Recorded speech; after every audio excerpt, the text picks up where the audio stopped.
Dans ce cimetière dans le sud de la Tunisie, Nadia est venue se recueillir sur la sépulture de sa mère.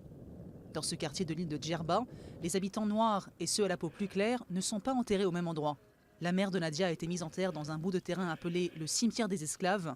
À 2 pas se trouvent 2 autres cimetières destinés aux Zahrar, ou hommes libres, plus clairs de peau. Cette situation existe depuis toujours. Nous nous y sommes habitués.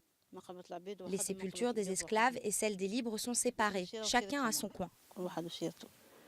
Les Tunisiens noirs, dont certains sont descendants d'esclaves, constituent une minorité très peu visible dans la vie publique.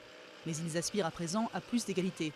Le 9 octobre, le Parlement tunisien a adopté une loi jugée historique, criminalisant les propos racistes, l'incitation à la haine et les discriminations. Ces actes sont désormais passibles de 3 ans de prison et de 5 000 € d'amende.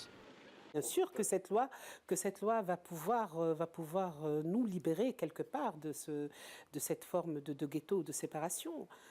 Aujourd'hui, quand on va demander à réparer tout ça, nous avons quand même où aller.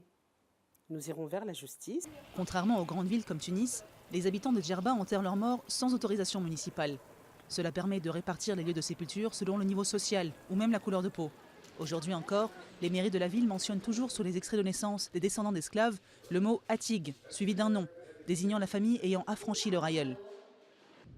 Dans la localité voisine de Gosba, beaucoup se plaignent aussi du racisme ambiant. On va te dire que les discriminations n'existent pas, mais elles sont bien présentes.